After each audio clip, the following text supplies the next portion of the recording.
Football বিশ্বে কি সত্যি আবার ফিরে এসেছে সেই পুরনো ভয়ঙ্কর ব্রাজিল?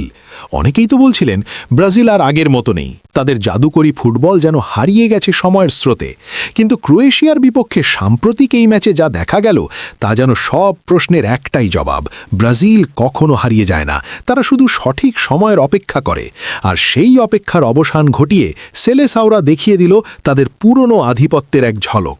দানিলো, ইগর থিয়াগো আর গ্যাব্রিয়েল মার্টিনেলির দুর্দান্ত গোল, সব মিলিয়ে ক্রোয়েশিয়ার জালে যেন বইয়ে দিল গোলের বন্যা।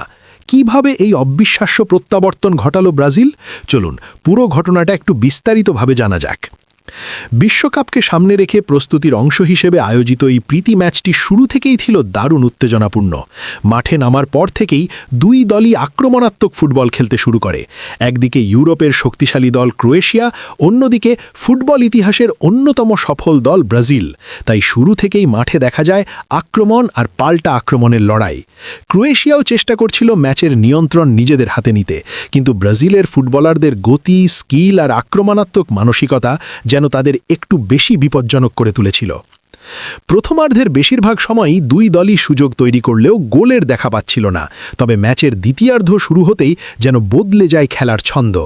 ম্যাচের বয়স যখন ৪৭ মিনিট, তখনই আসে সেই কাঙ্ক্ষিত মুহূর্ত। ব্রাজিলের তরুণ তারকা ভিনিসিয়াস জুনিয়র মাঝমাঠ থেকে দারুণ একটি আক্রমণ তৈরি করেন। তার নিখুঁত পাস থেকে ডান দিক দিয়ে উঠে এসে অসাধারণ এক ফিনিশিং করেন দানিলো। বল সরাসরি জড়িয়ে যায় ক্রোয়েশিয়ার জালে।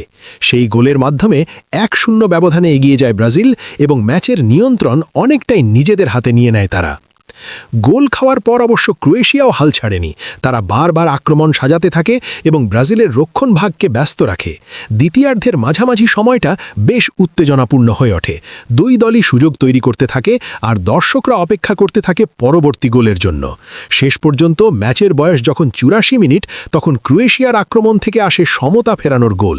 ক্রোয়েশিয়ার খেলোয়াড় মেজার দুর্দান্ত এক শটে বল জালে পাঠিয়ে দেন, ফলে স্কোর লাইন হয়ে যায় ১-১ এবং ম্যাচ আবার নতুন করে জমে ওঠে। কিন্তু ঠিক এই জায়গাতেই দেখা যায় ব্রাজিলের আসল চরিত্র।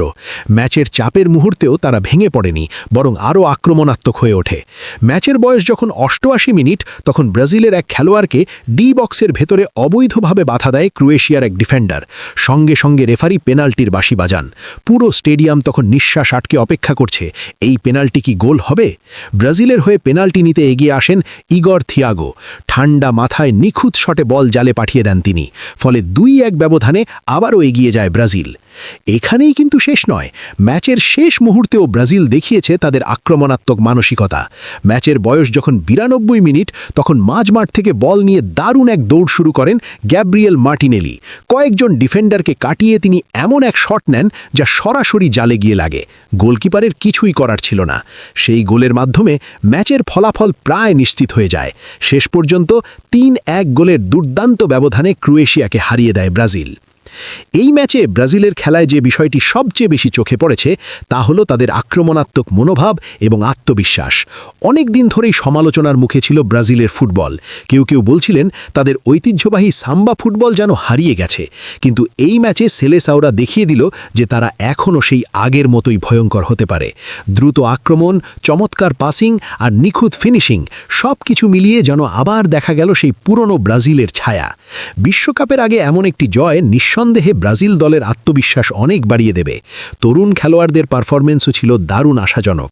বিশেষ করে মার্টিনেলি, ভিনিসিয়াস এবং ইগর থিয়াগোর মতো খেলোয়াড়রা দেখিয়ে দিয়েছেন যে ভবিষ্যতে ব্রাজিল দলের আক্রমণ ভাগ আরও ভয়ঙ্কর হতে পারে। সব মিলিয়ে বলা যায় এটি শুধু একটি প্রীতি ম্যাচের জয় নয়, এটি ছিল ব্রাজিলের শক্তি এবং সম্ভাবনার একটি বড় বার্তা। তারা যেন আবারও জানিয়ে দিল যে ফুটবল দুনিয়ায় ব্রাজিলকে কখনোই অবমূল্যায়ন করা ঠিক নয়। তো ভিউয়ার্স, দীর্ঘদিন পর ব্রাজিলের এমন আক্রমণাত্মক এবং আত্মবিশ্বাসী ফুটবল দেখে আপনাদের কেমন লেগেছে? আপনাদের কি মনে হয়, এটাই কি সেই পুরনো ভয়ঙ্কর ব্রাজিলের প্রত্যাবর্তনের শুরু?